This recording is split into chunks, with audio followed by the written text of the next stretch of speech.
the call actually goes a bit differently than expected. So take a listen.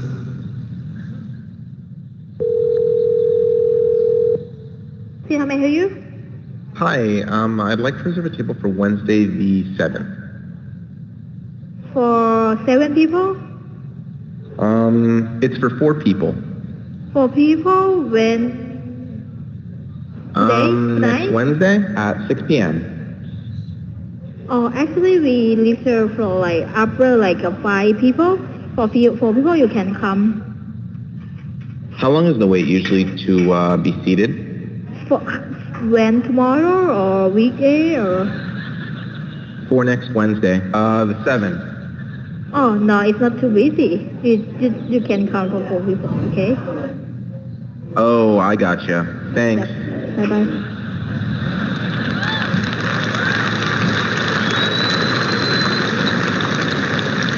Again, that was a real call. We have many of these examples where the calls quite don't go as expected, but the assistant understands the context, the nuance. It knew to ask for wait times in this case and handle the interaction gracefully. Look,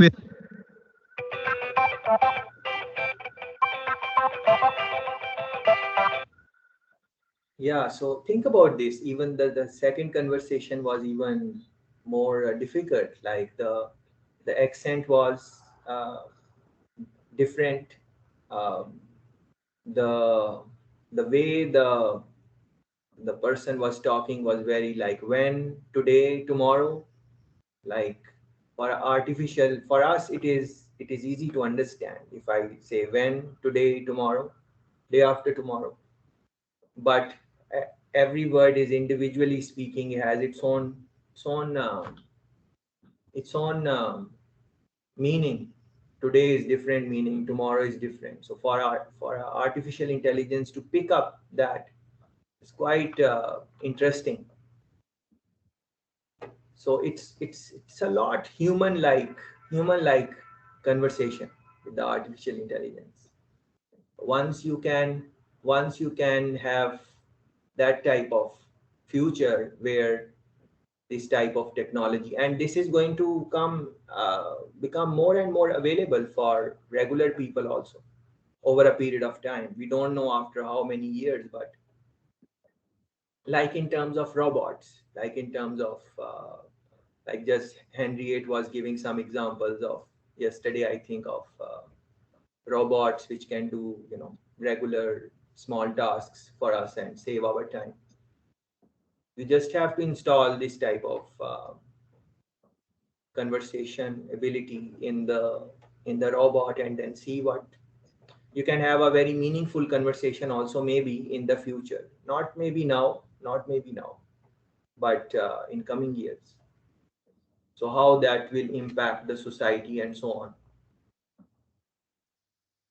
It's quite interesting areas to reflect on. Yeah. Um, this this one I also really want to uh, really show you. Not all of it, but just a little piece. I was telling you that you can create your own voice using artificial intelligence and then test it. So I'm just going to show you a little portion uh, where they are creating the voice and then uh, see the application. In the first place. Artificial intelligence technology seems to be advancing very quickly. Some artificial voice of someone, you would need to record yourself for at least 8 hours. Test your voice. All right, so now I get to type something. Yeah, for the moment of the truth. Okay. Once Lyrebird's AI has worked its magic, after I'm done typing, Gotta spell better. any words I put into the app can be played back in my digital voice. And here's the crazy thing. Even words I never actually said in the first place. Artificial intelligence technology seems to be advancing very quickly. Should we be afraid? I mean, I can definitely hear my voice in there. That's really interesting. I just picked those words at random, and I definitely did not say some of them, and it's like flawless in being able to sort of pick from just about any word and manufacture it. Hello World is the best show I have ever seen. This technology seems sweet, but lends itself to all manner of trickery. I've popped back to my hotel to test out the Lyrebird technology a little bit, and you can see some really obvious ways that this could be abused. This is fake Donald Trump talking. The United States is considering, in addition to other options, stopping all trade with any country doing business with North Korea.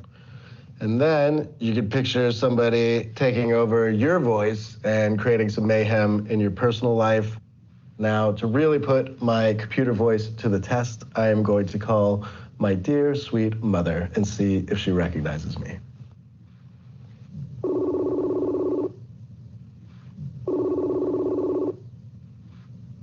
Hey, Mom. Hi. What are you guys up to today? Well, it's Saturday. We didn't have any electricity early this morning, and we're just hanging around the house. I'm just finishing up work and waiting for the boys to get home. Okay. I think I'm coming down with a virus. Oh, why, you feel bad, hey? I was messing around with you. You were talking to a computer. I felt like I was talking to you. It's amazing.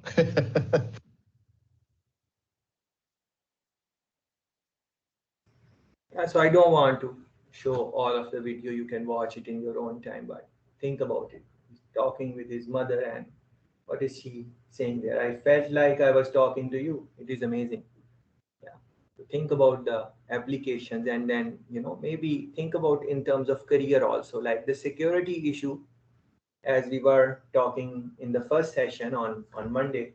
Security issue is going to be very big, and that is something worth looking at. I feel in terms of career development and so on.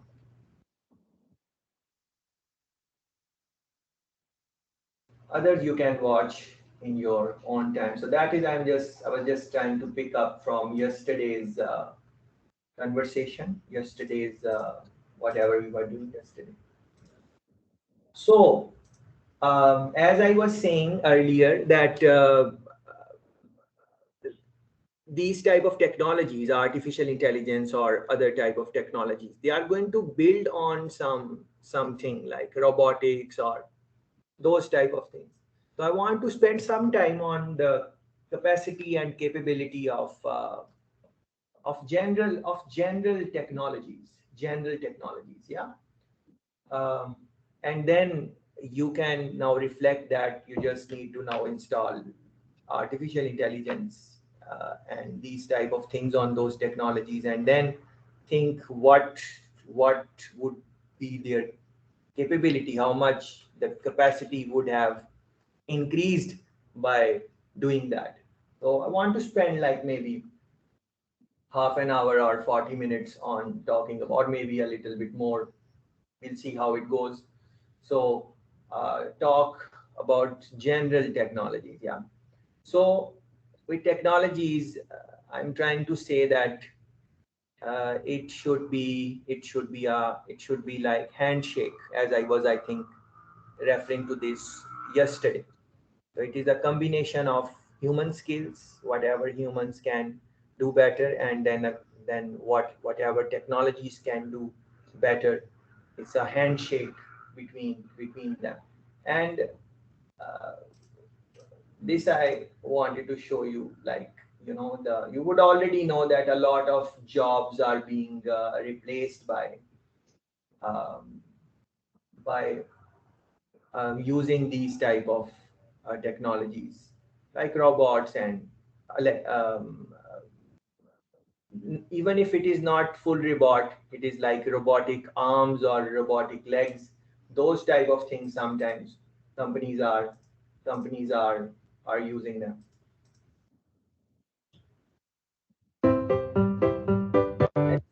Let's look at this example. I'm muting the voice because I want to run through it quickly, not show you full. So look at this. These are robotic robotic arms, and they are segregating the waste. So this is waste coming out of different nature, different materials. So look at the arms, robotic arms. They are identifying what is what, picking it up, and throwing it in the right place where they should be. Yeah. So they are segregating the waste. Yeah. So this is, it looks simple, but it's not very simple because it is not a human being, of course. It is a technology which is using its camera lenses to look at a shape, or look at a waste material, and then identify what it is. Is it foam? Is it wood? Is it steel? Um, and then picking it up and then throwing it. And you can see the speed also. Very fast speed, identifying, picking. Yeah. So now think about the application, in which industries, in which business sector this type of technology can be used. So in any type of sorting where you have to sort different type of products, this can be used very, very easily, very effectively, sorting of any nature. Yeah. And then you can now say that, okay, these are small pieces. So maybe robot can pick up, but later on, I'm going to show you the strength of robotic arms. And you can also imagine yourself that it is just, you can put in more and more different type of robots there. Okay. There is also a feature on the new iPhone 12, I guess, which recognizes the color of the phone case you put on the phone. Yes. So see what can be the different. Thanks, and Henriette, for that. Think about what are different applications which can come from that. So when I'm showing you examples, don't just think about that example. Think about that example, in which other industries can be used. I think if you do that, then you will maybe identify something which is maybe not even being done right now, or not many people are doing it in your country, maybe because every country has its challenges. So maybe you are from Romania, so it's a wonderful, beautiful country, of course, but it has some challenges. So you need to see where you can maybe start something using some of these examples on a small scale, and then see what can happen. Remember, we were talking about uh, entrepreneurial activities and so on. So think about that. With groups and with people and with startups and organizations that no one would think Lowe's would work. Hello, I am Oshbot, the orchard store robot helper. What are you looking for today? The robot will come up to you and will say, hi, what can I help you with? Where can I find more of these? I'm looking for hammers. Me gustaría comprar esto. Can you place the object in my viewfinder? Is this the item you're looking for? Yes. I'll take you. Once you show the robot the item, it will then navigate you to where that item can be found. The robot has multiple sensors and is able to navigate inside of the store. It creates a map overnight. So the next day in the morning, the robot knows where the products are located. I'll take you to the Plum 16-ounce flat contoured handle hammer. One of my favorite parts of the robot is its ability to speak multiple languages. Seguro que Martillo gustaría. ¿Puedo hablar con un experto en plomería? Claro, te pongo en contacto. It allows you to connect remotely with another store.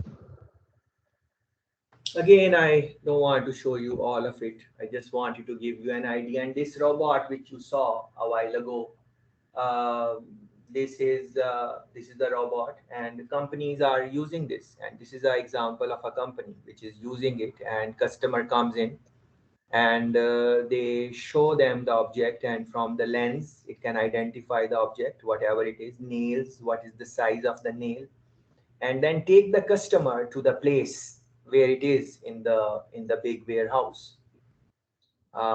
Speak in the language of the customer. You can, no limit to that.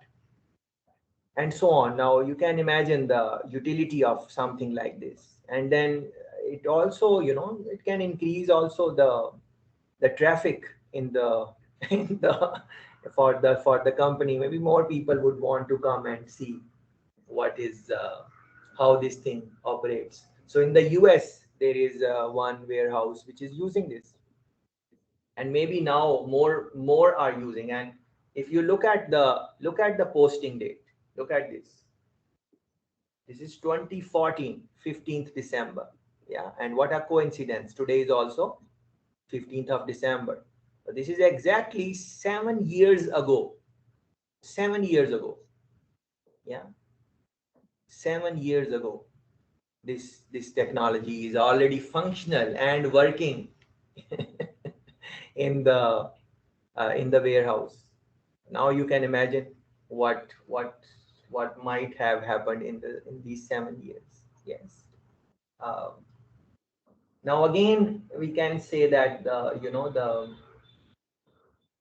the voice is like more robotic. That's already people are working on it, and it can be voice can be very much not 100% closer to the human person, but to a very good extent, like these things which we guys use in our phones, Siri and other type of things. But then I showed you a clip a while ago where artificial intelligence could replicate the voice, exact voice also. That is something worth thinking about. And then the applications, other applications are on this page. You can watch it in your own time.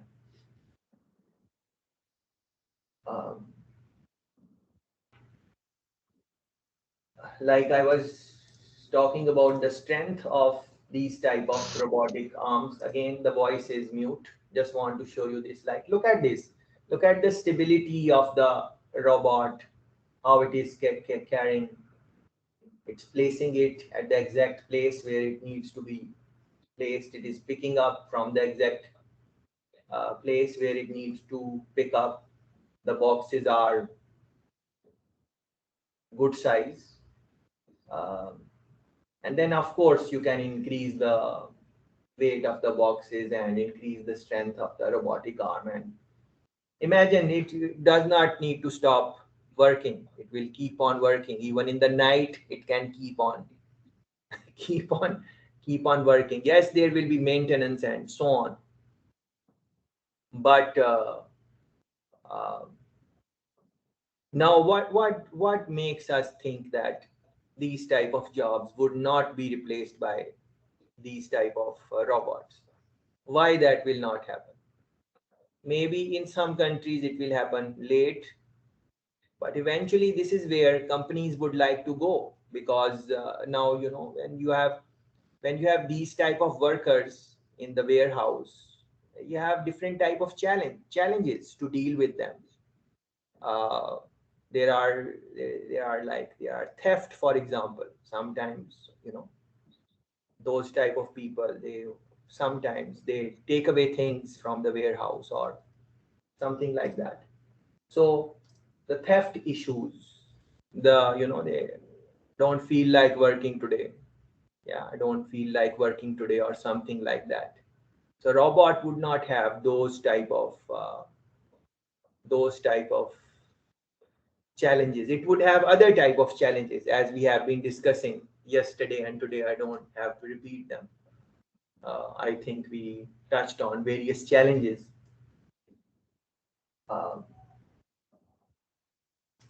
And then this I definitely want to show you with voice.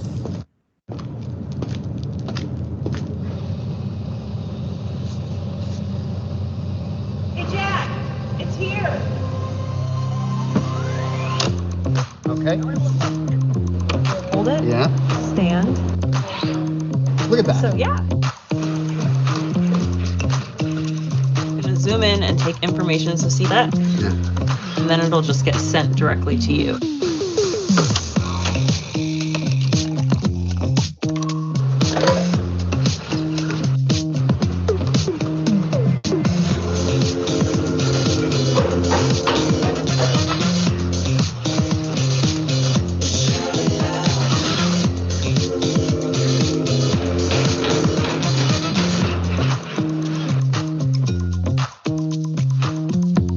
3 is a little hot.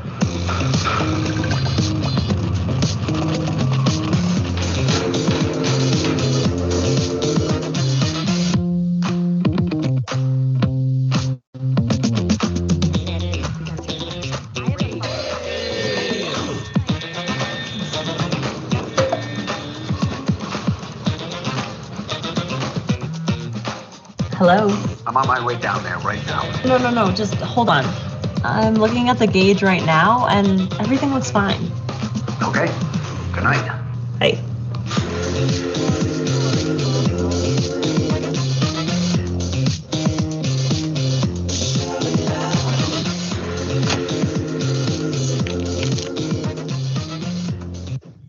And now this is I think amazing. Like the robot house, you saw how it could move and then link it with the first day conversation from the PowerPoint. The robot can smell, it can detect sounds, it can see, of course, uh, and then so on. And this is an example of the application, and this is real. This is real, guys. This is available. Someone have the money, they can go and buy this type of robot. And the company is Boston Dynamics. So go on their website, see what are the things they are doing there. And see the application of that. See the managers who are sitting in their home, sitting on the couch. The robot is roaming around in the plant, taking pictures, detecting smells, all different type of things, and we're sending the reports to the boss who is at home or wherever they are. And then the boss can make the decision, turn this off, turn that on, whatever. So, and the vigilance, it's not going to just human security can be can get drowsy or sleepy, or other type of things can happen, even in terms of security issues, in the sense of the security of the security person. Like if it is human being, and there's some damage can be done to them when they are doing these type of things. Some plants have like some acids or something which can harm the security person. But here you can send the robot in areas where because the robot does not have skin. Of course, now you can put the skin on this, and if this looks weird to you or something, it should not, but I understand different people react differently to these type of technologies. So now think about it. If you want to make a career of like a plant manager or something like that, what are the skills you need to learn and focus on? Because uh, companies are going to start using these type of technologies, especially the ones which have a lot of budget, especially the ones which make a lot of money, because they have the money to invest in these type of because in the early days, early years, any technology which is introduced, it is more expensive.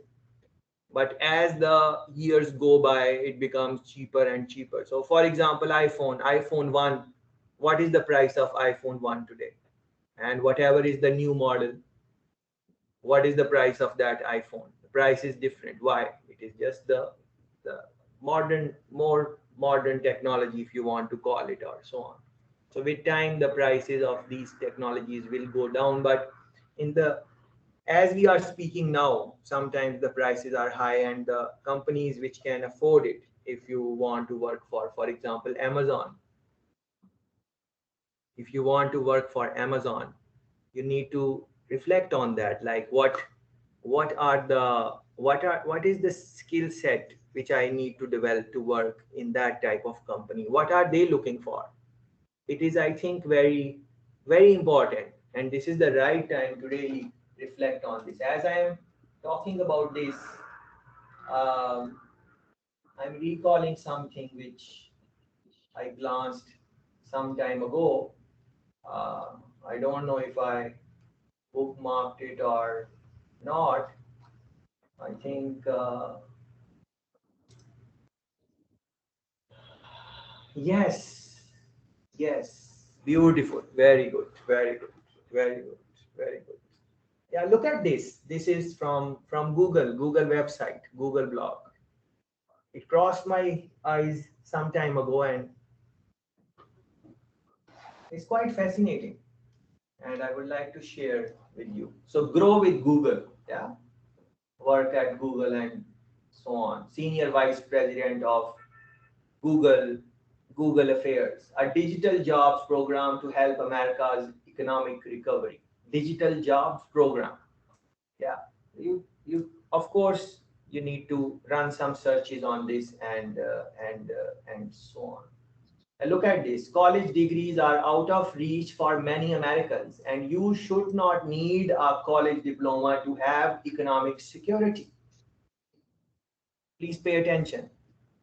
We need new accessible job training solutions from enhanced vocational programs to online education to help America recover and build. So college degrees, they are saying essentially they are saying is not really essential. A college degree has its own importance, but they are thinking about something else. Look at this. Our Grow with Google initiative helps people get the skills they need to get a job or grow their business. So they are talking about skills, not college degrees, a bachelor's in this and a master's in. I'm not saying it is not important. Don't misunderstand me. Everything has its own importance, but I just thought about this, so I'm just sharing with you. Today we are announcing a new suite for Google career certification that will help America get qualification in high paying, high growth job fields. High paying, high growth job field. What that means? High growth. Remember the last slide of PowerPoint where I was talking about some areas where jobs will reduce for us and some areas where there will be more, some new jobs are being created. That is what we were speaking about. Yeah. So these are not like, they are not training for low paying job. They are saying these will be high paid jobs and in high growth job fields. So where your future of work or future of career is uh, is is is uh, is safe, relatively safe. And look at this. No college degree required. No college degree is required. No college degree is required. What is required then? What is required? In the future of work, what are the things which are really required? Yes, have your degree. I'm not saying don't have it. But the market is definitely changing. Yeah. So again, you can read in this on detail. I don't want to spend my time on this, but I just highlight these things to you so you can think and then make your own moves there. Yeah. Can show you maybe one or two more clips on this. Not good. I've turned off the voice. Look at this. Look at what a robot can do. Look at this. This. Look at the stability. Look at the jump. Yeah. Again, this is not from a movie or something fake. These robots are there. Yeah. At the again, it's the same company which I told you, Boston Dynamics. So this is just one company. There are other companies also. You can run searches on this and so on. So look at the stability, and it is from 2019, 2 years ago. So I think you should go on their website and see what are the things these type of robots can do. And again, the artificial intelligence is not really installed in them yet. The basic programs are installed. So imagine if some type of good quality AI is installed and so on. This is now in terms of security and so on. Uh,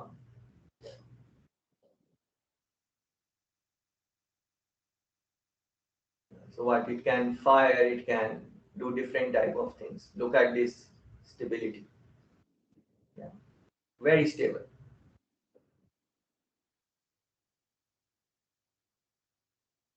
Yeah, very stable. Again, it is a 4 minute. Look at that, and it now is going to get up and do the thing and so on. Yeah. So again, it's quite precise. Like, look at this, like doing different things with them. And as we were talking, I think that the fear of AI or these type of things, we spoke about it. And then one friend really made a very good reflection, very good reflection. I think it was Niyat. She was saying that our image of these robots and all of these things, they come from the type of movies which we watch, like robot did this and that, and we grow up watching that. So we start thinking like, it is something very dangerous and it is going to kill human beings and all of that. But that is maybe not true, because movies are different. And this, what I'm showing you, this is not movie. This is real application and so on. But anyways, you can look at the application and so on. Yeah. And we were talking about self-driving cars, I think. We briefly spoke about Tesla and Honorable Elon Musk and so on. But outside of that also, the type of technologies which are available in modern cars, that is quite exciting.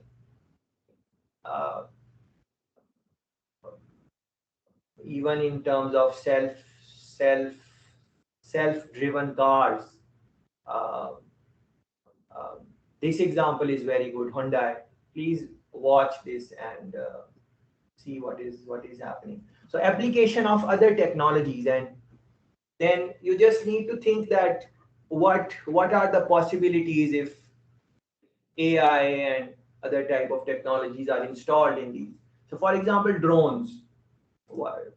It's a very interesting technology. Application of drones in various industries, in various countries around the globe. They are using drones for various reasons, security and so on. I'm going to show you a couple of examples or something. This is one example. Drone is being used to deliver food, and it is pizza. So is a drone, it has pizza, and it is going to the place where it needs to deliver. People are watching because it is like their experiment. So the pizza is here, and the drone is going to see, the drone is delivering the pizza, bringing it down, and there will be some rep of the company there to receive the pizza. So this is, and then it takes and goes away, and the delivery is done, and the rep is there, and they do the thing. So this is a food example, but it's now what else can be delivered. You can deliver, for example, medicine to save someone's life in a place where, in a faster way. Maybe if you go by car or something, it will take long because the road is not proper, or infrastructure is not proper, or someone is in the forest, or someone is stuck in some area. You can deliver various things, medicine and so on, other things. Now you need to think about the application. Of course, there again, this video again I'm showing you these older clips, which sometimes maybe we have seen them, sometimes we have not, sometimes we have forgotten about them. But the idea is that this is like around 7 years, 6 years ago, this experiment happened. So with time, the advancement in drones, as you must know yourself, like its ability to you can take pictures through. So for in terms of surveillance, in terms of security, you can use it. Live, real time security, those type of things, it can be used. and so on. Yeah, so applications are applications. So for example, post this Swiss postal service test drives drones. So in your own countries, you can now see what is happening. This is they are delivering post through this drone and so on. Taxi, for example, drone is being used as a as a as a taxi, which is quite interesting. I have turned down the volume as I'm trying to talk also. So this is a drone. So you come and you sit in the drone. You don't have to drive it or anything. It will take you to the destination, and that's about it. So two people, two seats, two people can sit in one time, two passengers, no driver. Close the door, and it is going to take you to the. So they are doing it in Dubai. But of course, initial stages, not very initial, 2017, from 2017, 3-4 years, but still it takes time to, perfect. So for now, I think they have pads where you come to get the drone taxi, and it is going to take you to the to the next pad, maybe not to your exact precise location, but you can cover a good distance, uh, and the details you can see. And the beautiful thing is that as you start looking for these things now, for example, on Google, it is going to recommend similar things to you. So what is that? That is again use of artificial intelligence in one sense or another. um, and then different machines. I wanted to show you this. Different machines. For example, this is a human being is wearing flying suit, and he is flying. Again, this is not a stunt from a movie or something like that. All these things are real, uh, not fake. And you can run searches and you can find out. And so look at this. It's a person wearing flying suit, and this is how he's flying. He's going to return and go back there.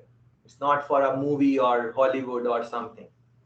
They are testing if human beings can fly. If it is so, inventor Richard Browning, you can run a Google search on him and see. So see this capacity of various technologies. Yeah. Let me maybe show you one more, like the more modern one, 2020. This is from 2020, last year, and they did this test. Of course, this is that they have advanced the suit and there is going across the water. So again, it is not a gimmick or some visual visual game or something like that. It is real thing. Yes. And then so on. Yeah. I'm going through these things quickly because I want to maximize from our time.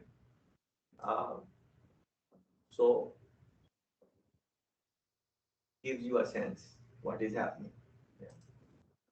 And it's a long distance this time they cover and so on. And then the beauty of this thing is that people like you and me can now get the training, and we can also fly. So companies are giving those type of services also. That I would like to, I think, show you a little bit. So this is an example. This is the company. You can go on their website, Gravity Industries. Gravity Industries, learn to fly with gravity. Yeah, you can run a Google search on this and so on. So this is a regular person, regular people like you and me. They go there to Gravity, and now they are giving them a little bit of a practice. They are tied to a rope, as you can see, and just a little bit practice how to fly.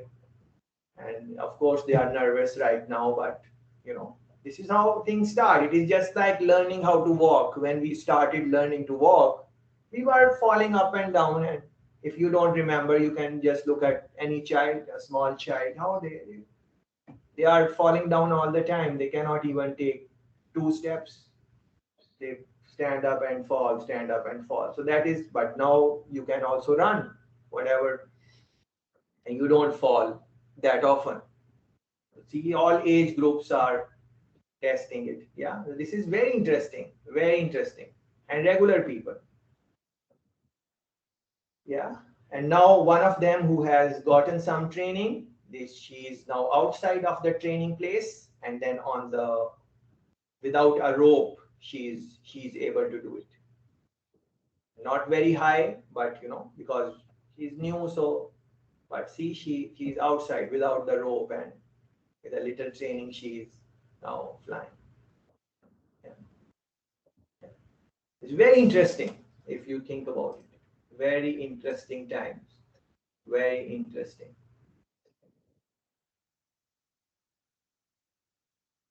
We spoke about from the slides that the AI can read thoughts.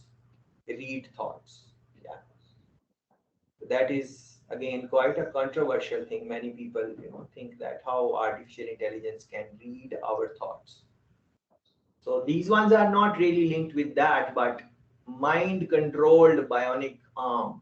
Mind controlled. Yeah. Mind controlled. Mind, just by thinking, your ability to move your body just by thinking, just like you don't move your hand, but in your head, in your mind, you think that you want to move your hand, and then your hand moves. And if you are connected, you and me are connected, and I'm not moving my hand, and you think that you are moving Tashfeen's hand, and then you move my hand. I don't move my hand. Yeah. It's quite a thing. Quite a thing. Yeah, look at this. Look at, it's a long clip, 11 minutes. We don't have time for that. But look at this. Just this. This should give you an idea. Here's a girl, lost the arm. This arm is not linked with her, but it's linked with her mind. With her thoughts. So as she move it, the arm moves. Brings it down, arm goes down. Yeah. Look at it one more time. Arm up, this goes up, down. And then if you will watch the clip, she's going to move the fingers also, and all of these things just by her her mind, her thoughts, fingers and everything. You can watch it and enjoy this clip. And this one is also very cool, and link it with the discussions which we have been having yesterday, for example. Electronic skin, I asked you to run a Google search on that and read about that. Here are some links. Again, you would have to. This clip really blew my mind. It's really blew my mind. Can we create new senses for humans? So essentially, this guy can feel the state of the factory on his body. He's wearing a jacket. So through that, he can feel the state of the factory on his body. Now, of course, if you are just listening to that line, you won't understand how that is possible. But listen to this one.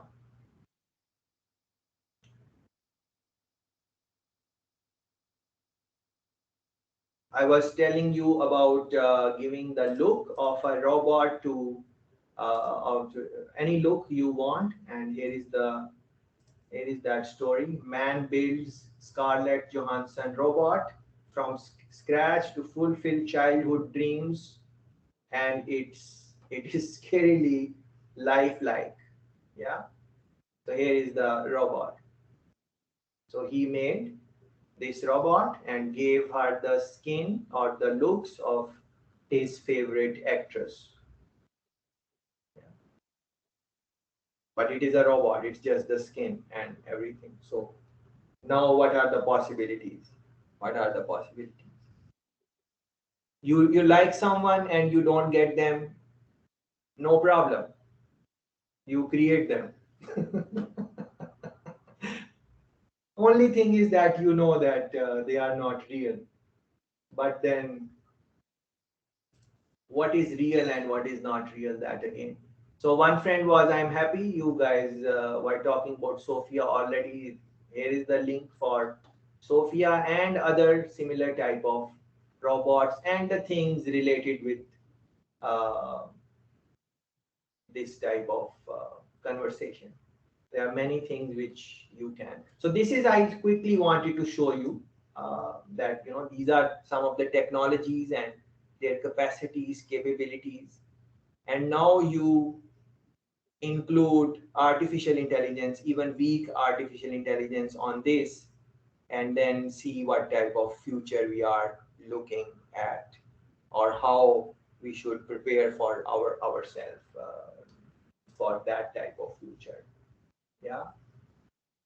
So with that, let me take your thoughts and let me include you in the conversation we are trying to have. Any examples of these type of things coming in your mind, which maybe you can share with all of us and we can learn from each other, maybe spend a couple of minutes on that if possible.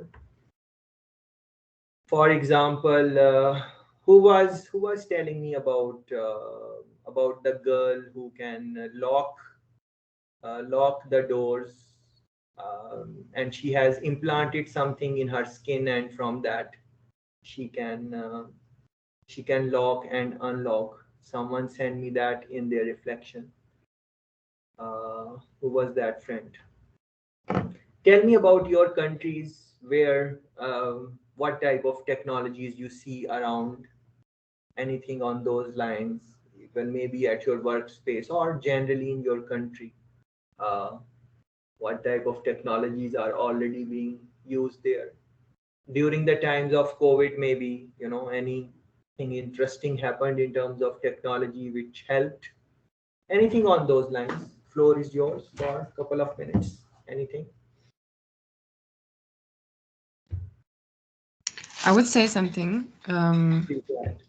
I since as I live in Germany, in the middle of Germany, which is in Frankfurt, and which I can tell is that Germany is very slowly by accepting something like when it comes to digitalization and anything like that. When I remember when this paying contactless, this took us very long because I used to live in England for a year and they already had it, and like we had like 5 year past and we just started it and more people would do it. So it's really they need to they don't trust that quickly, I would say. So but I can tell you that, for example, the farmer not the farmers, the in the land where they the cows, for example, the robots will do it. Like there's automatically pumping the milk out of the cows. Yes. And also I think most of anything in the agra place is used by robots or machines. So yeah, this is what I could see in Germany. Yes, that is very interesting, Niyat, very interesting. I think you spoke about trust. Like people are not very trusting to technology or something like that. So what are your thoughts? Like why people are not trusting, or how we can make these type of technology more trustworthy for people, so they say, okay, we can use them and take out the fear from them. What are your thoughts? Or anyone else, how to minimize that, how to increase the trustworthy factor, if Niyat, you can guide us on that. Yeah, I would say maybe making the robot in our daily lives more visible, or maybe more especially maybe emotional wise, in emotional things, like I don't know, in the hospital, in schools, or in I mean, something where we may be vulnerable, and we couldn't accept that a robot could adapt what human beings can do. So maybe helping in a accident. I don't know. Like No, this is great. This is great. This is great. Anything like that. Yes, great, great, great. I totally agree. We would need an awareness campaign so people can learn about it. Because obviously, as human beings, we fear anything that's new. So all these things that being new, we fear them.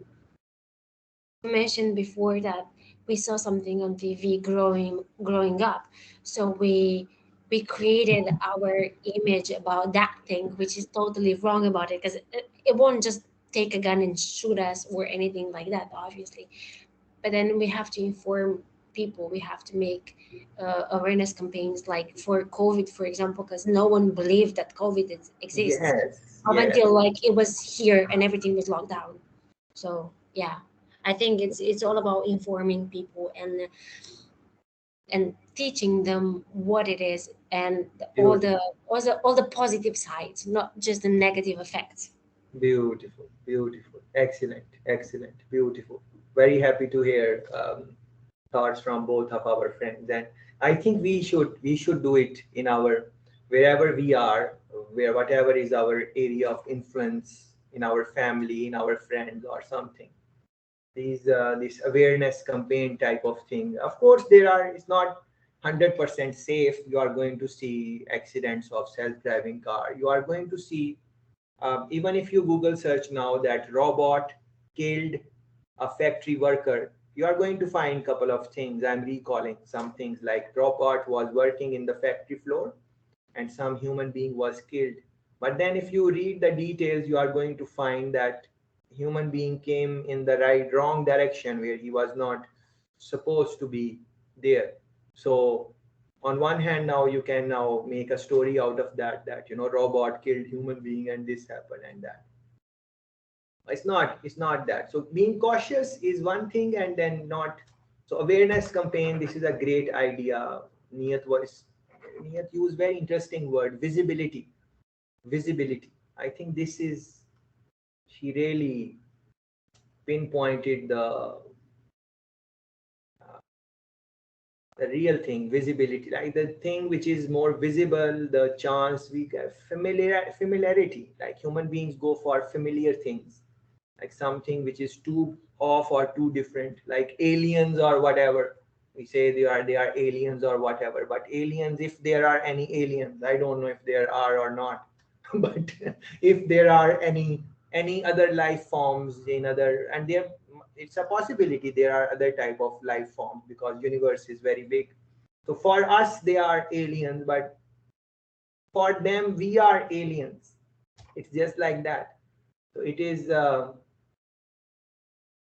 this visibility thing, and the examples I think Niyat gave are, I think they are very interesting examples, like she's saying in hospitals or little things. If people are seeing some robots doing something on a smaller scale in schools, because we are young and whatever we are exposed to in a younger age, so those things. And then now you need to see which countries are there which are using robots in school. So run a Google search, robot school countries.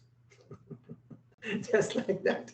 See in which country schools are. I was looking at, I think in Finland they were using some robots. In China, of course, I'm going to show you examples of that once we start talking about Europe and China. So they are using it in hospitals, in schools, these type of places, which Niyat is telling us. So those countries are likely to advance a little bit better than the other countries who are doing these type of things. Again, this we we did not speak about this industry, agriculture industry, but that is a very big industry where the use of these type of things like drones and milking cows and other type of things are happening. So you should look into that also. Any other thing which any friend would like to add in terms of usage of technology in their country, how they are seeing it? Any thoughts, any comments? I would say in Romania is pretty much the same as in Germany. The people they were very skeptical at the beginning, especially with that contactless. But still, we did adapt a little bit slower, obviously, as our colleague mentioned. Yeah, like in Germany, like for example in England, 7 years ago. But then in Romania, it came a little bit later. People they were a little bit skeptical. Some of the people they are still skeptical to use our credit cards or debit cards or any very kind of good. cards. Yes, because this is what we were taught that it's safer this way. But the more we evolve, the safer it seems to be. Even though there are like spams and phishing and all these kind of attacks, it's okay. We'll go through it, and yeah, it's getting safer and safer. I mean, it depends, but sometimes it's getting safer and safer, even though uh, there's still gonna be a spam or something, a scam, any type of this kind of things. But yeah, people do trust it more nowadays, which is good. We adapt, which is better. This is very good. This is very good because our friend is talking about this, simple example of using credit debit card. These are teller machines. You go to the machine, you put in your card, you take money or do different activities with the machine in various countries. So if you look at the adoption rate of this simple technology, this is a technology that instead of going to the bank, you are using a teller machine, and or even with paying, you are not using the currency, you are using your credit cards and so on. So the adoption rate in different countries, even today, is very different. In some countries, it's a cashless society. People don't carry cash; they just have card. They swipe the card and do everything. And then there are other countries where people want to keep currency uh, in their pocket, and they are not very trusting to that type of technology. So you guys are talking about England, Romania, Germany, and so on. And I can give you example from this part of the world just for your exposure. Like in Jamaica, for example, the older people are not very much, not all of them, but generally speaking, the older people are not very much comfortable in using these type of cards. They would use it. It's not that they will not use it, but they will also like to keep some cash in their pocket just in case. Yeah. So but in the younger people, they are buying online, they are using different type of apps and so on, so they are more open to that, uh, generally speaking. So this type of, and one other thing which came in reflections also, like some friends were saying that in their country it is not as much advanced yet. And I'm saying that it's a good thing in a way that it is not advanced so much, because then you have more opportunities to be entrepreneurial in your activities, start something, because not much is already being done. So you can look at what is happening in other countries and then bring that type of service in your own country. For example, in Romania, was talking about the literacy rate of Romania in one of the reflections. So, or anything, whatever you want to talk about. And every country has its challenges. Like Jamaica has its challenges. We have crime problem, for example, um, job problem for younger people. Those are some of the issues. So those, including these technologies, they can be, and government is doing their thing, but what happens, it takes time. So once some countries are ahead, then for developing countries to reach them, it's kind of difficult, because the countries which are developed, they already have the money, they already have resources. So now if they want to invest in something, it is easier for them. But for a developing country, they have so many issues already. Corruption is there and so on. They don't have so much money to invest in the infrastructure, which would be required to use technology on a wider scale. So then they would have to go and take the loans and so on, and then the repayments and all of those things which you study in a course like international business or something like that. So this is what it is. But good conversation. Keep on thinking on these lines and see what can be done. So yesterday I asked you to look at the basics for AI. So in your own time, you are going to look into that. And till now, today we have looked at some of the examples of applications, some of the technologies maybe, and there are so many other things which we can spoke about, but they are on the website. So in your own time, you will look into that. Yeah, I would like to start some conversation on AI and Europe. Yeah, AI and Europe. And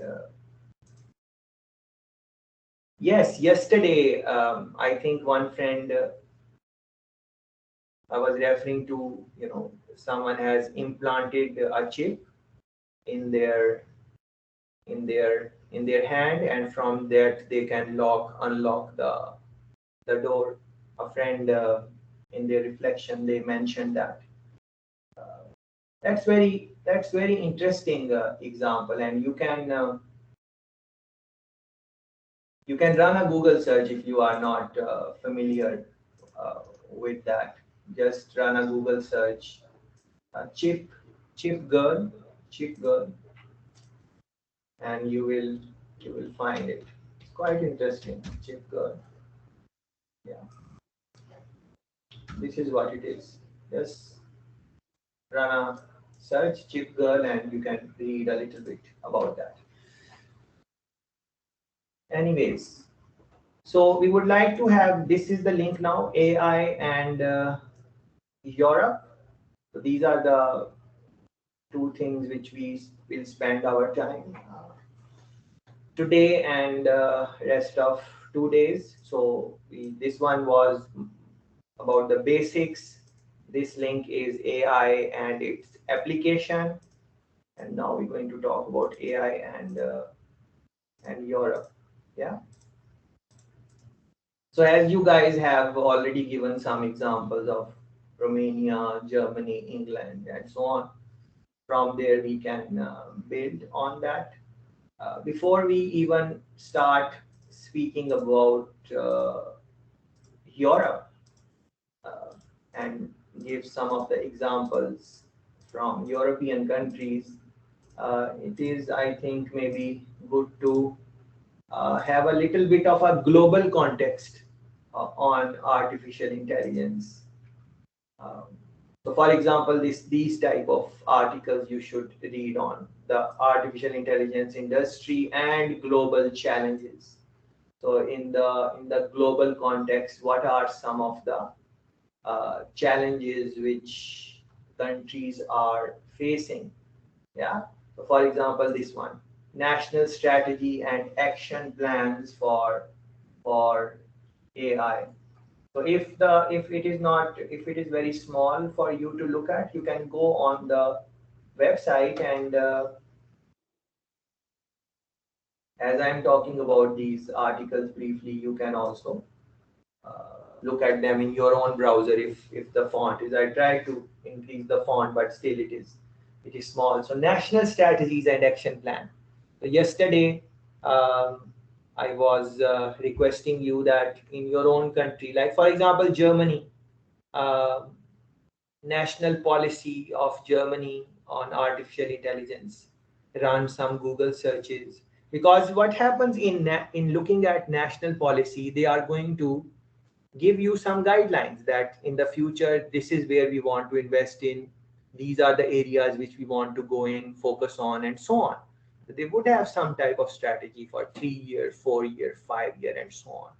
So now you prepare according to that strategy. You see that what is the national direction the country is taking.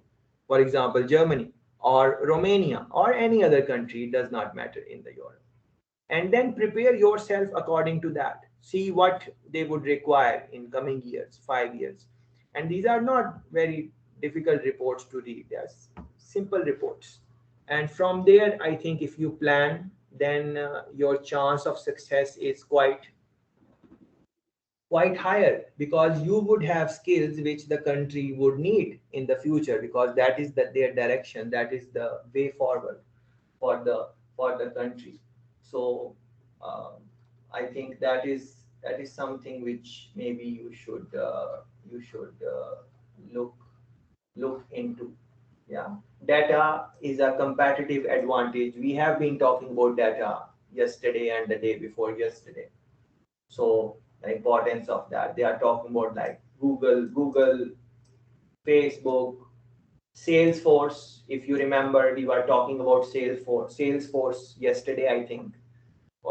If you recall, the CEO of Salesforce said that artificial intelligence is the new human right.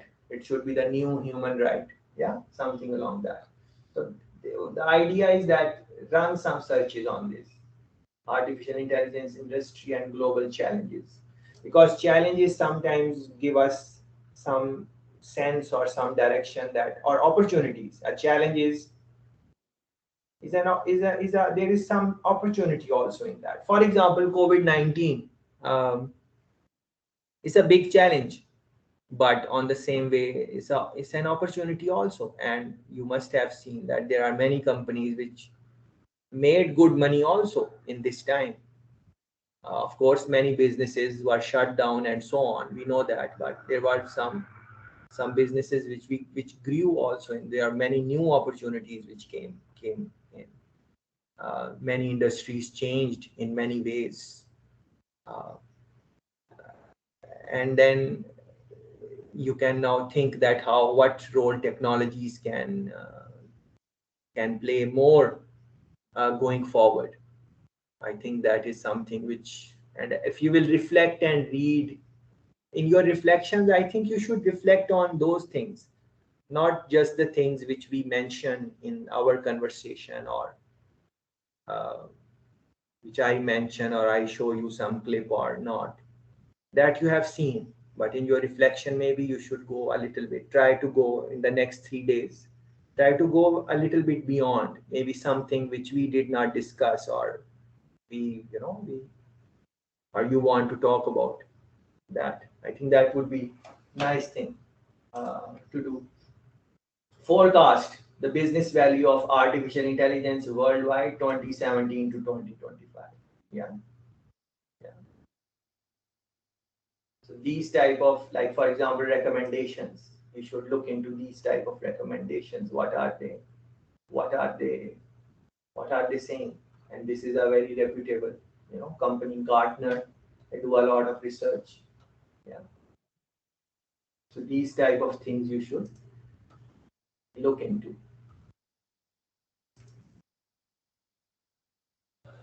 Artificial intelligence will disrupt the future of work. Are we ready?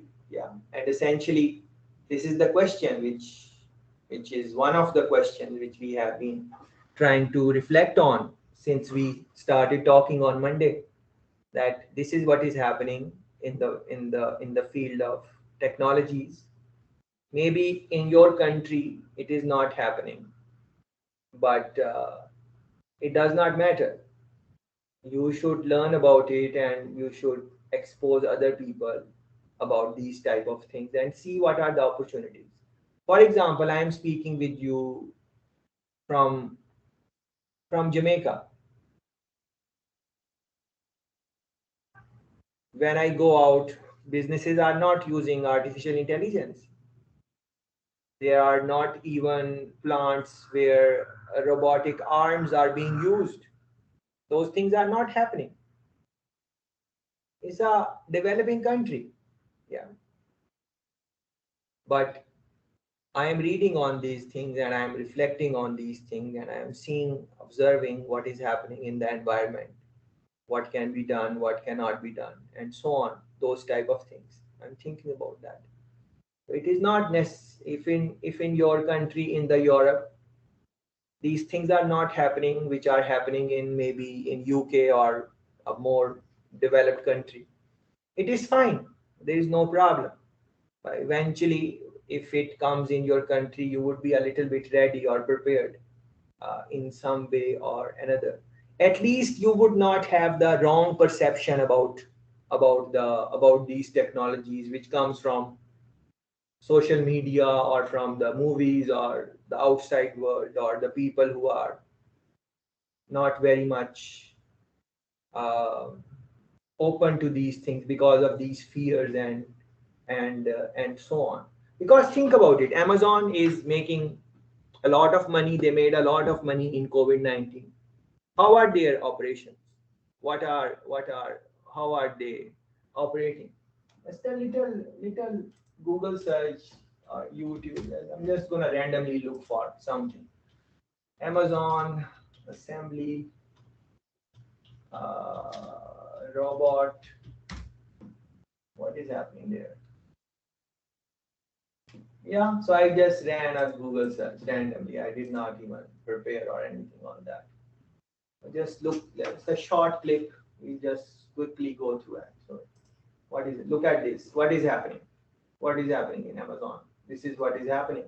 It's not human beings are moving these things. See, these are rollers. They have certain set direction from, we see the lines on the floor. So they have certain direction where they are going to go and take the thing there. And they have different areas, and automatically things will go in there and so on. Sensors are there. See the sensors? These lights are there. Sensors are there. So they are communicating with each other.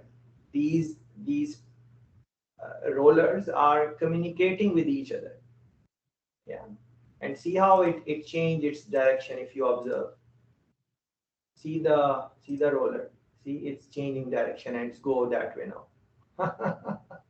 Yeah. This is robotics. All of that. Yeah. And this guy is explaining all of these things, I'm sure. So you can listen to this type of thing if you are curious or whatever. But this is what the one of the biggest businesses in the world, Amazon. This is how they are running their.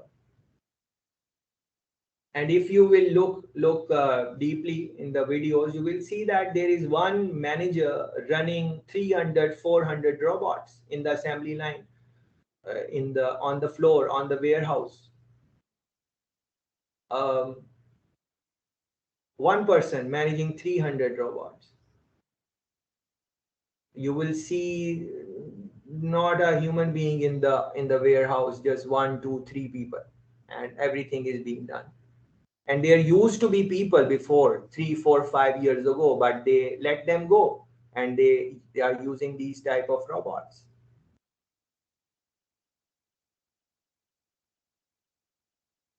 Yeah. To bring their cost down. It is all about low cost. The lower your cost is, and the more the difference between your cost and at what you are selling, the more money you are going to make. Simple thing. So this is what they are doing. So as businesses become more aware of these things, it is just that the initial investment is high because you are going to bring the technology and so on. So initial investment is high. You have to invest a lot of money in the early days to install these type of things. And then the maintenance, who is going to maintain them? Something is going to go wrong every now and then. Something will happen. So if in your country you do not have that skill set to fix those robotic arms and so on, then it will be expensive for your country to install it. It will not happen. So those type of skills are required in the country. to bring in these type of technologies so that local people can fix it, operate it, and so on, whatever are the challenges. So this question you need to really reflect on and think about, that are we ready and are we not ready? Maybe in our country, artificial intelligence and similar technologies will not be there even in 10 years. It's a possibility. It's a possibility. Maybe in next even 10 years, 5 years, 10 years, it will not be there maybe. But still it is something to reflect on now. So if the opportunity comes, you are ready to avail it, or maybe start something on your own, entrepreneurial thinking.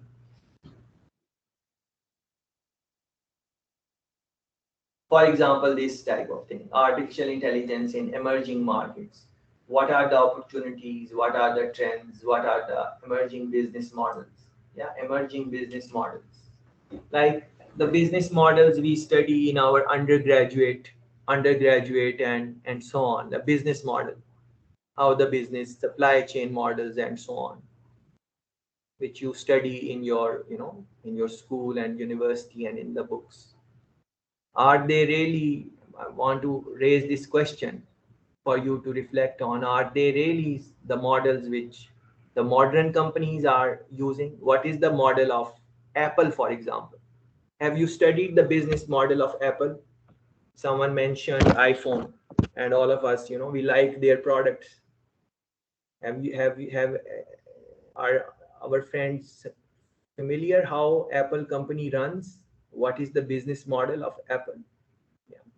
So you need to find out what is the business model of Apple. They run on small teams, and every team they give them autonomy to decide how they are going to work. They have a lot of meetings. They run on that style. They run in the way of a startup. Just like a new startup is modeled, that is how Apple company is running. It's a big company, it's not a startup, but that is the model they have. Yes.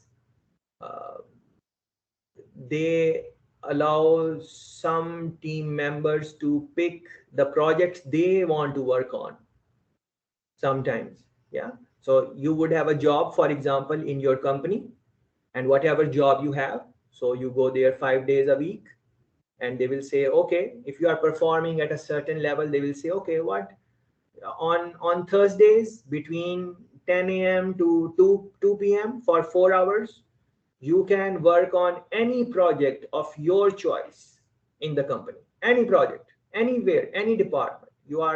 You can go in HR, you can go in accounting, you can go in supply chain, what way, auditing, quality. Go there, work there for 4 hours. Pick a project, go work with people which you are excited to work on, and people will go and work on, or start something new there. Yes. But is a regular company able to create that type of model? No. Regular company it's hard for them.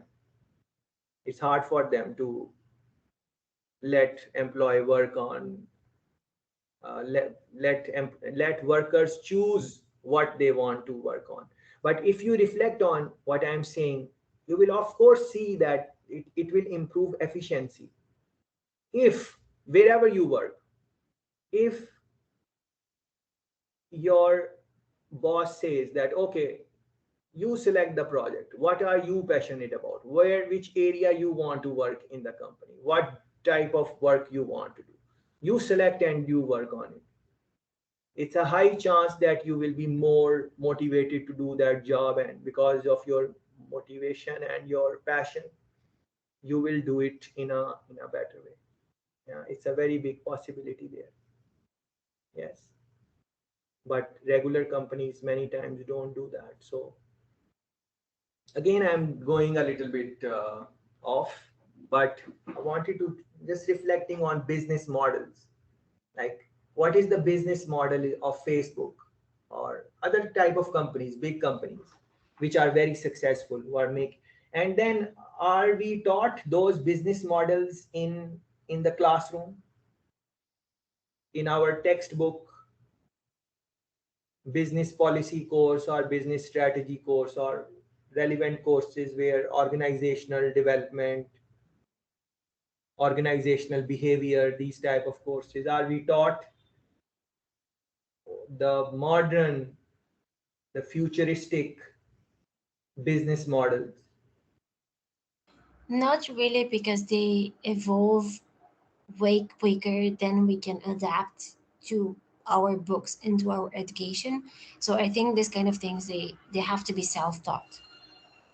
Yeah, From my interesting point. perspective. It's a, yes, it's a possibility. Yeah, it's a possibility.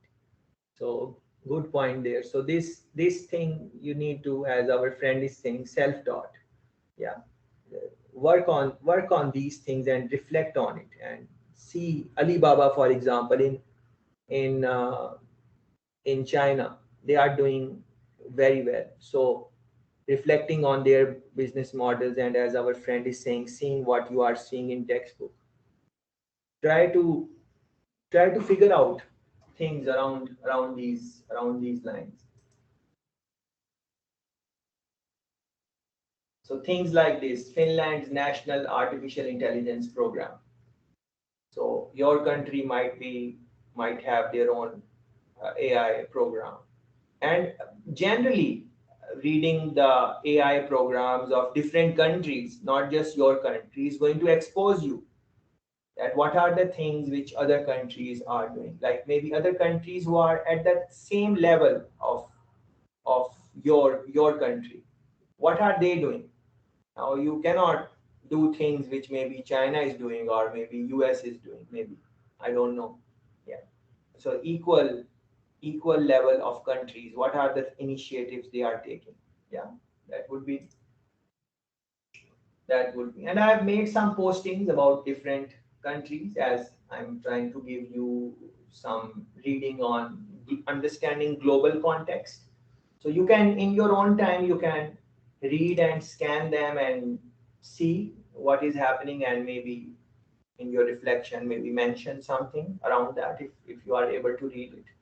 But I don't think you will be able to scan everything in short duration of 5 days. So you don't have to do it now, but I hope that you will, over a period of time, think and reflect on these things which we are talking about, and then see, like laws, regulations. I think yesterday some friends were, I think Karina was mentioning something on legal and that type of thing. So this is interesting read from US, I think. So you can look into that. Anyways, would like to talk a little bit about Europe very briefly.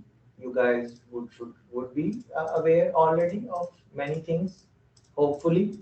But even if you are not, we can spend some. See, this now is a AI, and it's asking me to accept all cookies. Am I going to read and then accept cookies? No, I'm accepting them. So this is how it is. So this is a very interesting read here. For example, US. What are the things they are doing? What investments in which AI field they are doing? In a very short amount of time, you will learn. UK. What are the state role is enabler?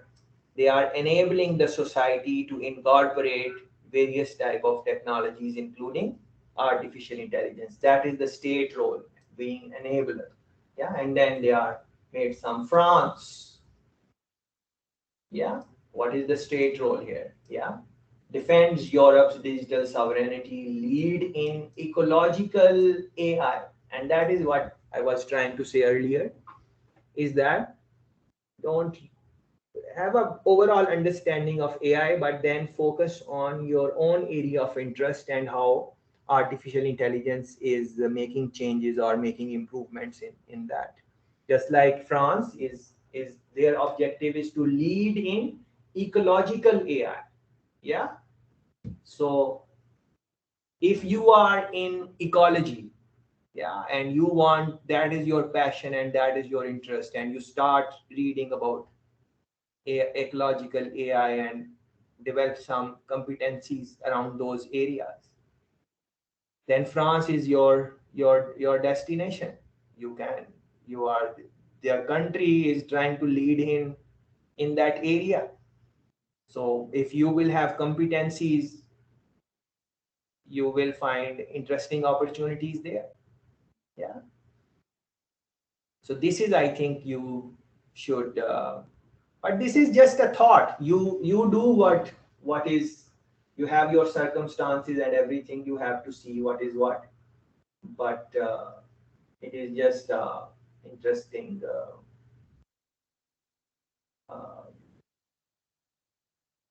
interesting way to, so for different countries, China, for example, look, China, yeah, what is their, what are they trying to do? Goal to dominate the AI world by 2030.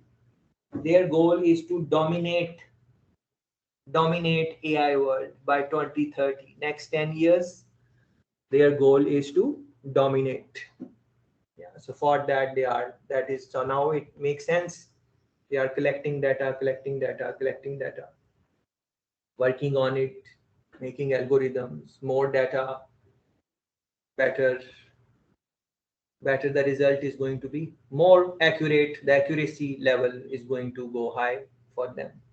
So they are doing open facial recognition. They take all the data of their population, put it in the system, very much data driven. Of course, not all of China. China is a big country, very big country. So in some cities it will be less, in other cities it will be more, and so on. So more than 1 billion people in one country. But they are, this is what their goal is, through a potent mix of capability, capacity, and strategy. Yeah. What Japan is trying to do, and so on. So these are some things, I think. This is a very interesting map here, artificial intelligence strategies. Here you are going to find various strategies of various countries over a period of time, 2017, 18, and so on, and how they have changed. So I'm just trying to say that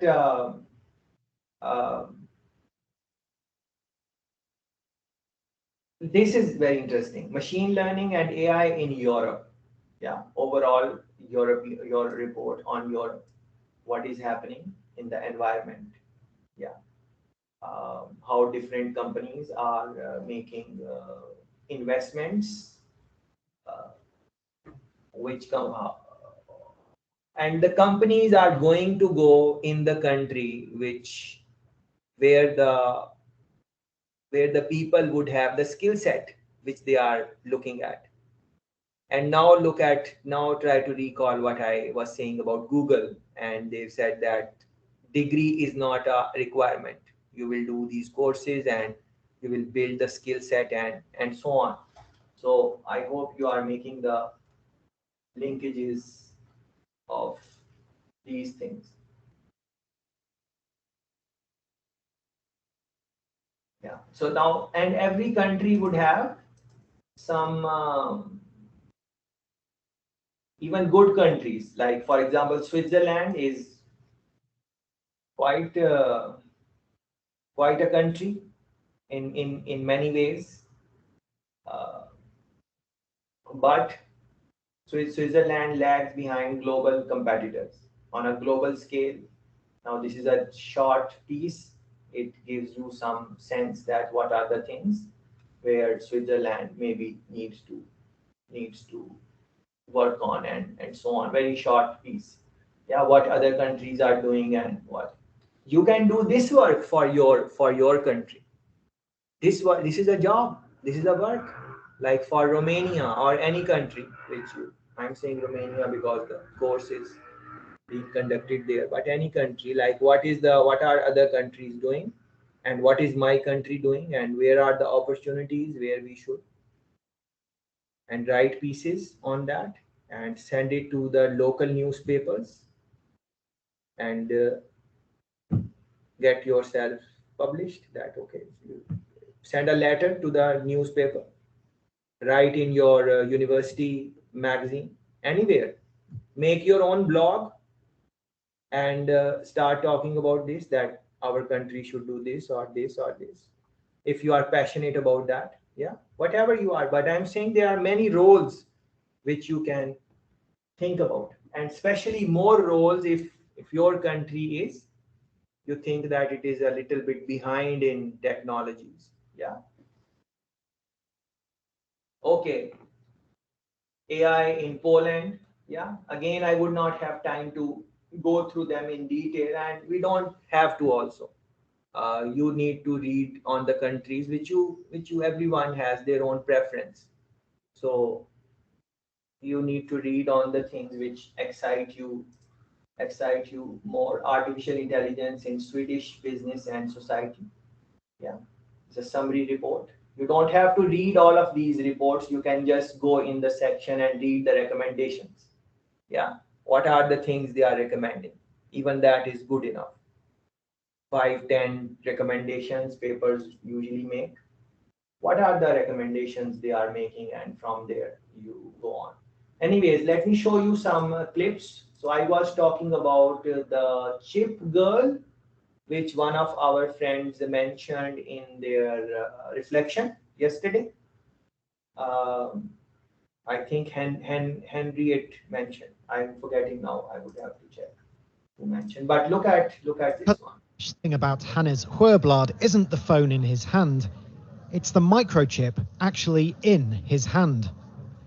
The tiny implant is the latest advance in a biohacking technology that is steadily becoming a part of normal life in Sweden. We have created a new implant, which is not a chip, it's a full device where you can add different lights, different vibration, different functions. Sweden is a very tech-literate society. And I think this is the main explanation, really, why a lot of Swedes are adopting chip implants. Swedes haven't been shy about upgrading themselves with the new version. Thousands already have microchip implants that they use in their daily lives, waving their hand to gain entrance to the gym, confirm their ID or make payments. A short moment of pain not putting them off becoming part Swede, part machine. This event is an implant party, simply where ordinary people can show up and get a microchip embedded under their skin. The biohacking movement in Sweden is hosting them all over Europe, but it's at home where they get the most willing recipients. I think it's really cool. You don't have to carry any keys or anything. It's just your body. In maybe 10 years, everything will be in your hand. In Sweden, more than anywhere else, the future is already here. The national train company SJ has around 2,600 people signed up to use microchips instead of train tickets. Did you see that? And no need to mind the generation gap. 18-year-old Felicia and father Magnus still bear the scars of their new implants. Student Hannah Herving is also freshly chipped and now just needs to program it to open doors. Although importantly for a future career, it does already connect to her LinkedIn. Some people say I'm mad that I don't know if it's safe and all that, but people have been putting these chips into animals for 20 years, so I'm not worried about that. The long-term goal is for the new chips to help provide medical care in remote communities. They're already getting under the skin of the Swedes and may soon become just another normal part of modern life and of the human body. Paul Rees, Al Jazeera, Lund, Sweden. Yeah, so very interesting example from Europe, Sweden. Yeah, so putting in the implant in body. And now think about the applications. What different areas this can be applied. And for example, she mentioned in the clip about putting the implants in the animals and so on. And then Niyat also mentioned the usage of artificial intelligence and not AI, the use of technology to maybe take out milk from cows and so on. So if you combine these type of things, then the future is quite interesting, quite interesting. But yes, please go ahead. I wanted to ask, isn't this a problem for security or personal space? Maybe if I have a chip in my hand, they can track me everywhere I go, and I don't feel very safe that way. Yes, thanks, Maria, for that. Thanks for that. Yes, yes, good observation. What you guys think? Maria is saying this. Let's have a little chat on this before we move forward. What do you guys think? Would you have this chip, or you have some reservation like Maria or whatever? Yes, Niyat. I mean, I totally agree with Maria, but I also think there's because it's very new and the how do you say, the security of it and the policies are not really clear.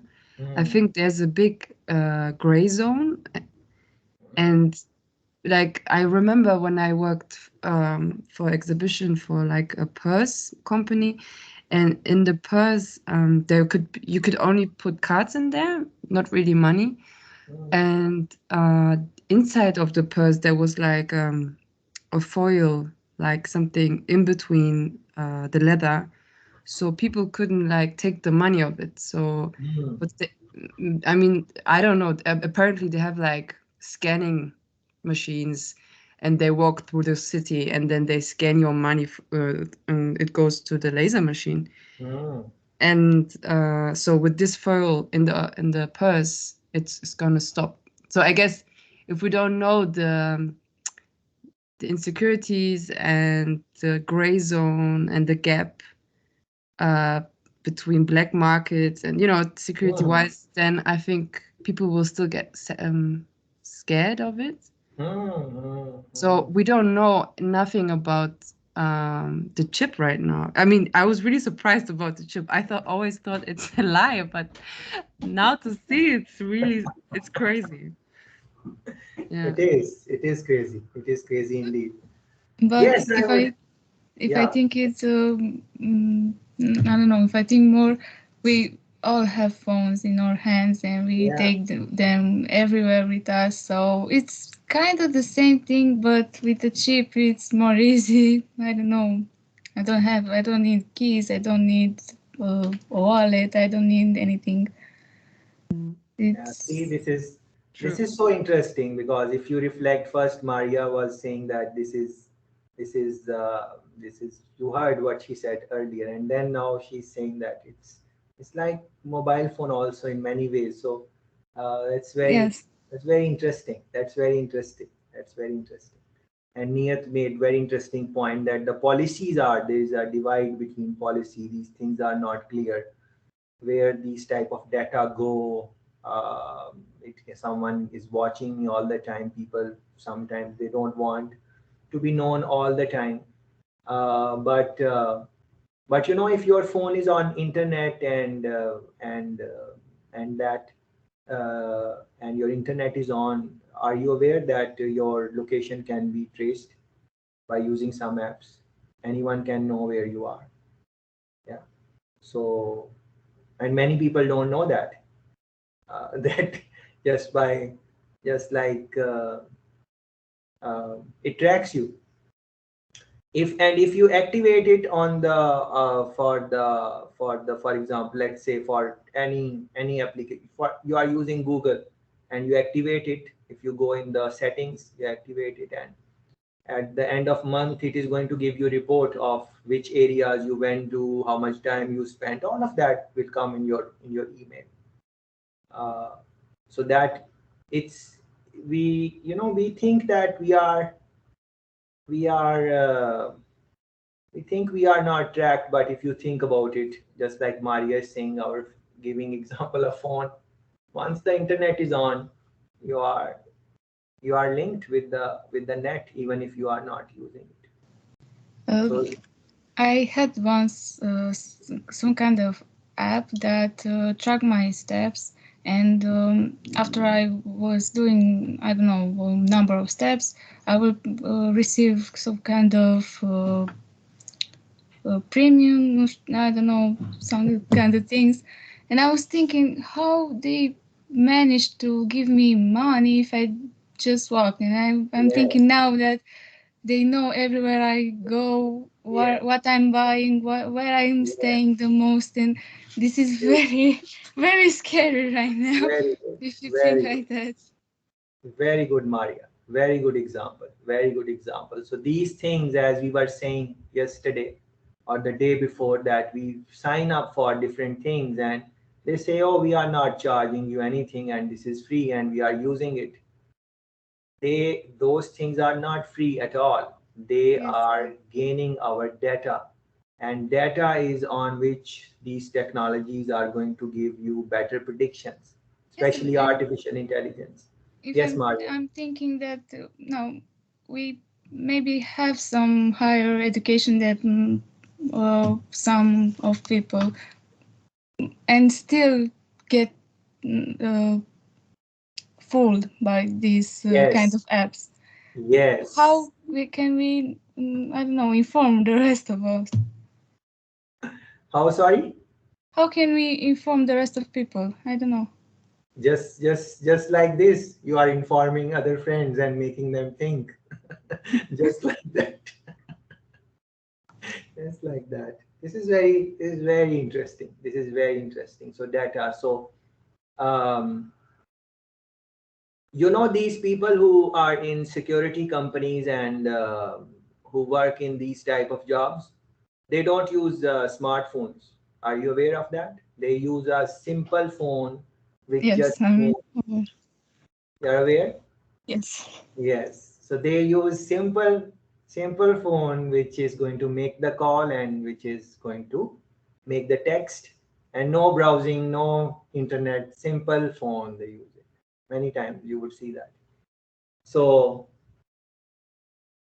even if they have a smartphone, then they use it in a different way. Yeah. So for their thing. But if to you and me, we need the latest model of iPhone and so on, we want to have those type of phones.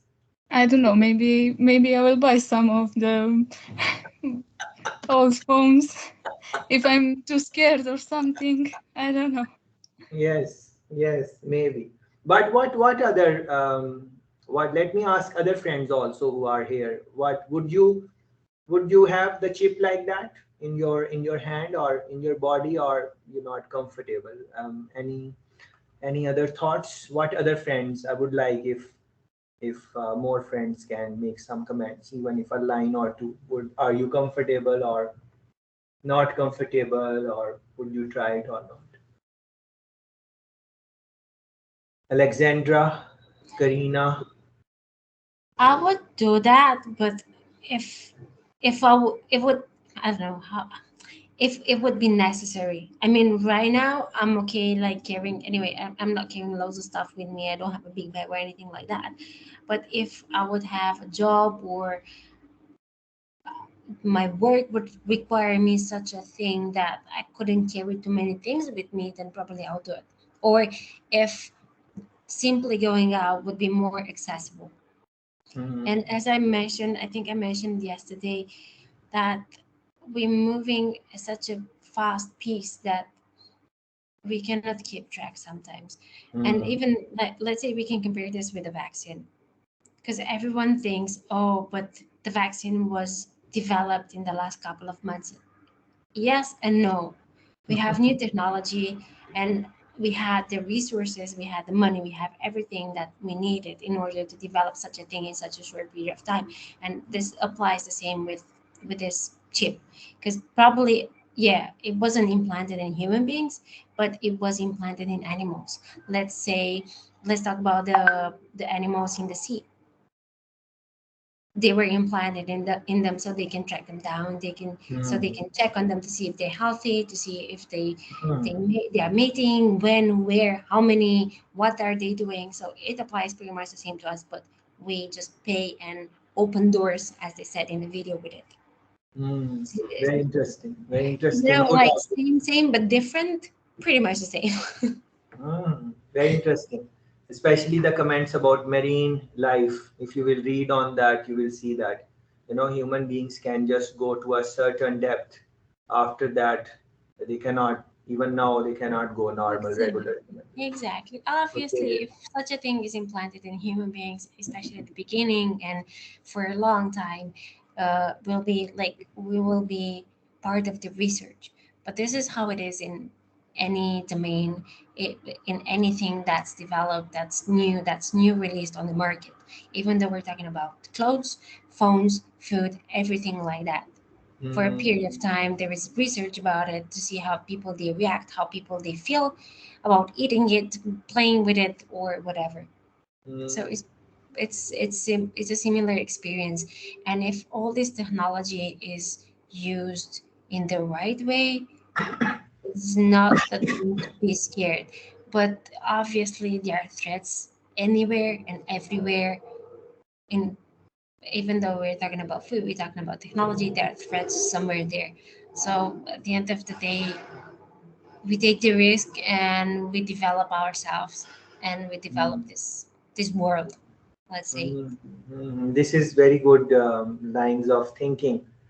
So the idea should be that how to minimize the fear in other people, just like Maria was raising the question, how to make other people aware about that. Policy, Niyat was talking about that. Some interesting points. Let's hear a couple of more people. Henriette, Iona, Ovidio, what are your thoughts on, would you have implant or not really?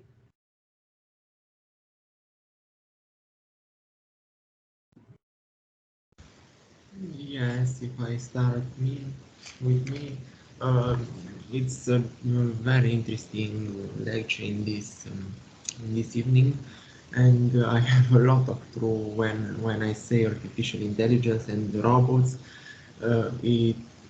I feel a lot of fear, and because these robots can be developed in a bad way. And we lot of talk of ethical condition at our course of artificial intelligence, and we talk about a simple example. If we have autonomous cars, and this is in a crash, if we kill what people, teenager people or people who is doctor or at the end at the station, and we have a lot of fear in this case, but I feel that artificial intelligence is in good hands, and people with a lot of intelligence develop this field of activity.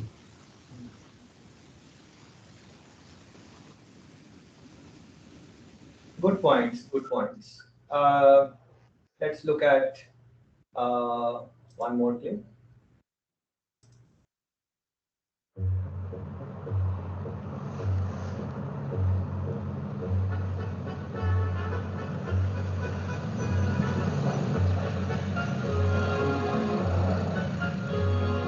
We already know that we need to create quickly the legal space so that technology feels comfortable here.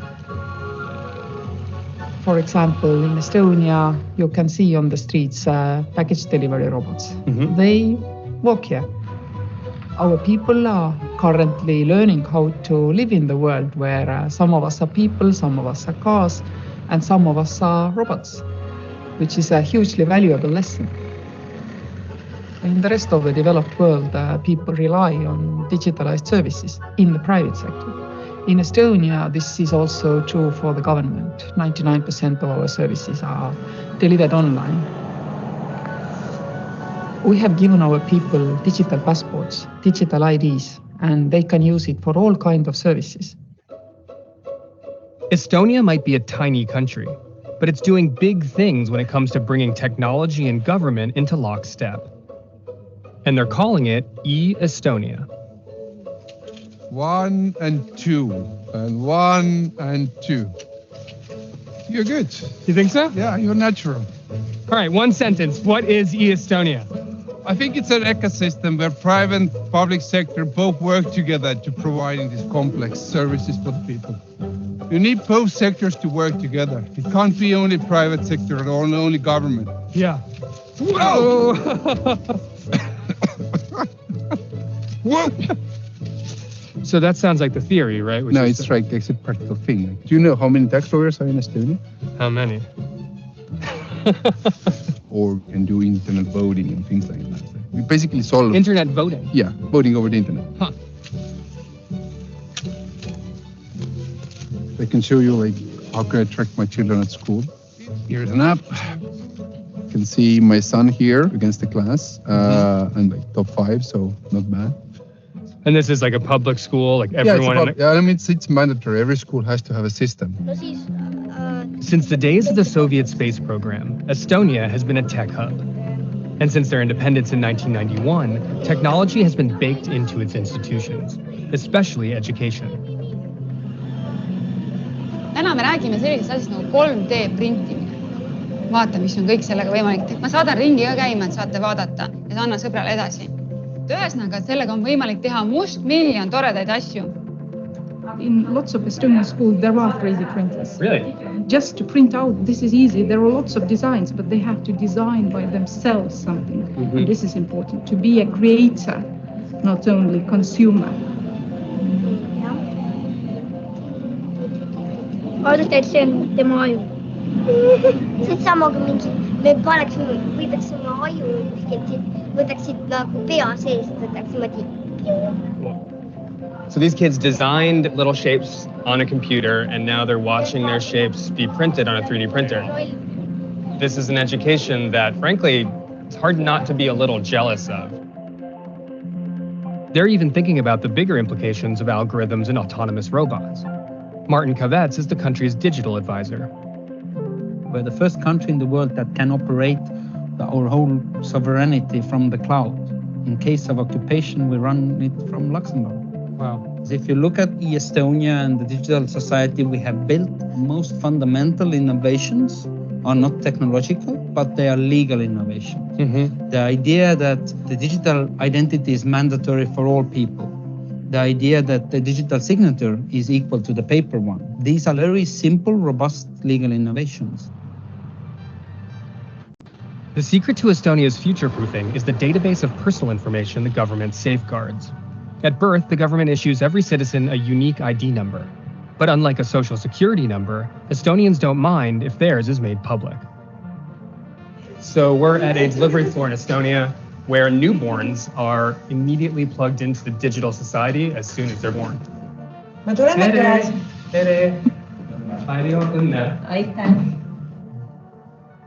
Have you guys picked out a name? Steven. Stephen. Oh, hi. Hey, little Stephen. So this is the ID number right here. This is Stephen's number for life. Yeah. There it is. And then that gets uploaded to the government database immediately? Yes. Wow. Add newborn here. Right there, boom, add Yes. newborn. So you just hit a plus button and that's how you add a person to the country. That's so funny. It's hard to say if US citizens would trust their government with all their secrets. But to Estonia's leadership, data is the future of personal identity. And so the basic role of government must shift to ensure data safety as much as physical safety. All governments say we protect the data you have given to us, yet how they guarantee it? So if somebody from police is looking into my data, I will be notified and I can query why they did it. Really? Yes, and that guarantees me that I really, truly own my data. This is the way the digital, transparent and honest state works.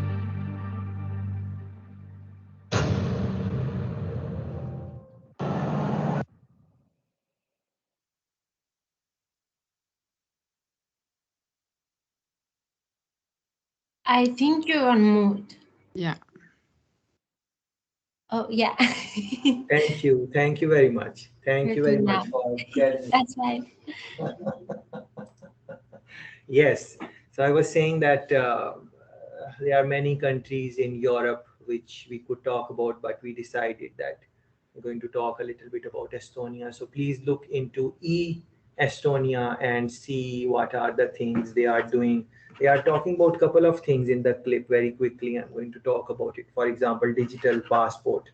And you saw, like, in schools how they are using various type of technologies, 3D printing and so on. And 3D printing just alone has changed many industries, like the way houses are built. In many countries, they are using 3D printing to print whole house. You can read more about it. For example, are you aware that people are printing food which they can eat? 3D printing eatable food. I'm just running a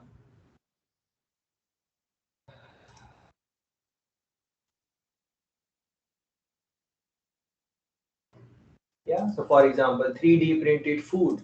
So see, this is, you're going to see many things. If you which you like, people are printing the food which they can eat essentially. So you can look into these type of videos and see what is happening there. But anyways, what I was trying to say, in school they are exposing children to these type of technology like 3D printing and so on, and then link it with what our friend was saying. I think Niyat was saying that expose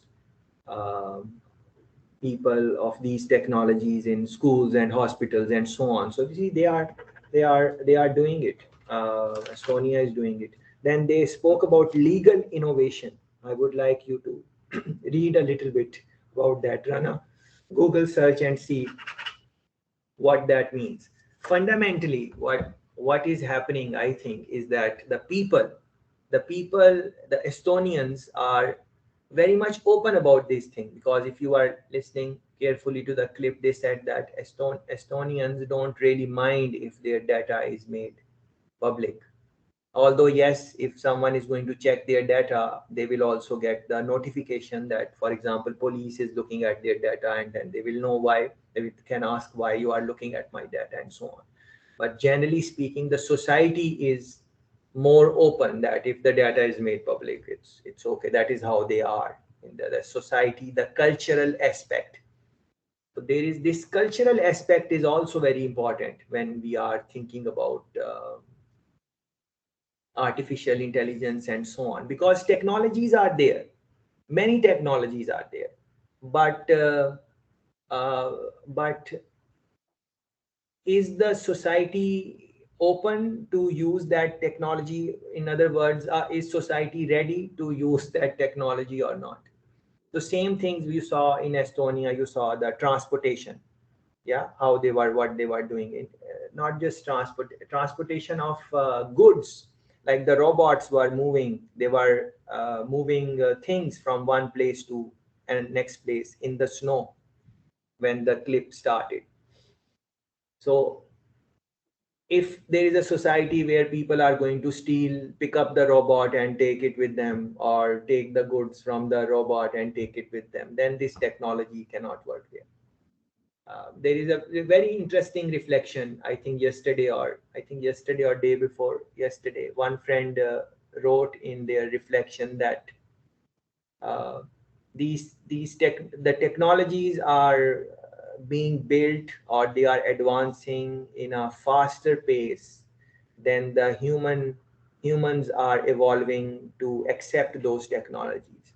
So the rate at which she was saying that the rate at which technology is advancing, we human beings are maybe not mentally advancing at the same rate to incorporate those technologies in our life. And that is, I think, is a beautiful example, beautiful thing to say, because look at someone mentioned, I think Maria mentioned mobile phones, cell phones. Pick up your cell phone, mobile phone, and see how many things it can do. Are we really using all the features of our phone? Are we fully maximizing from the money we spend on that phone, that fancy phone which maybe we have? It can do so many things, but what are the things? How are we using it? We're not using it to the maximum of its potential.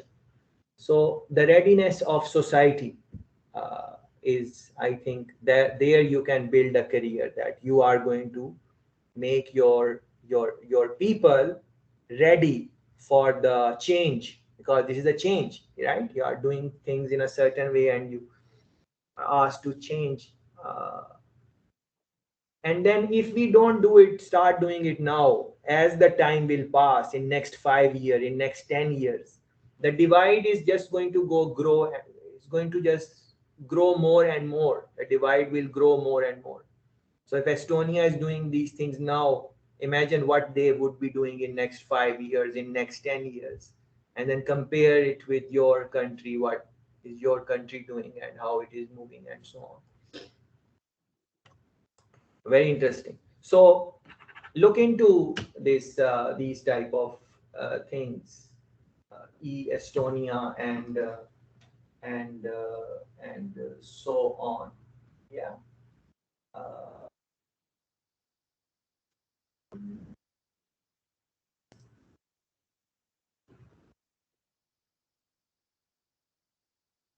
Is the okay? It is shared. Yeah. So this is the clip which we watched, Estonia. Let's look at a couple of more things before we conclude our session for today. AI strategies and public sector components. So public sector company, private sector company, government companies, based on your interest, you can look into that. This is a very good reading if you are interested in public sector reading. So I have put a couple of things for public sector. So same way you can look into private sector and so on, based on what type of work you would like to do. This is very interesting. I wanted to share some numbers with you. So Deloitte Central Europe CFO Survey 2019. Let's look at a couple of things. Because Romania is Central Europe, I trust, so that is why I selected this. But if your country, if you are coming from the country which is not Central Europe, you can look it up for your own country. But wanted to show you something.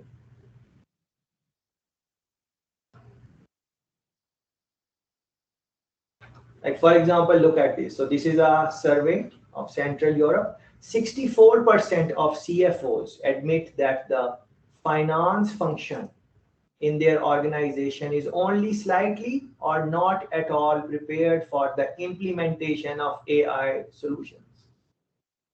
64% of CFOs believe that. Not ready. 80% of CFOs say they make little or no use of AI in managerial process. Chief financial officers, finance related. And from the slides, if you can recall how, different, we spoke about banking and finance, for example, how various banks are using artificial intelligence. We spoke about Morgan Stanley, we spoke about MasterCard, and I asked you to read a little bit more on that if you are interested. So in Central Europe, this is what 80% and so on. I don't want to spend so much time on this, but this type of data you need to look into, and this is a reputable company which did the research. How can AI enhance human creativity? Yeah, this is a nice project, Stanford University project. So it's as I was talking about the handshake between technology and human beings, collaboration. So these type of projects are there. You can see what they do and maybe become part of those type of things. AI index report, it is going to give you where various countries stand, and you can look up where your country stand in the index report and compare it with other countries. This is a nice report to look at where you are. Notes from the AI frontier tackling Europe's gap in digital and artificial intelligence. Yeah, so the divide in Europe, the gap is a nice report. You can, again, you don't have to read all of it.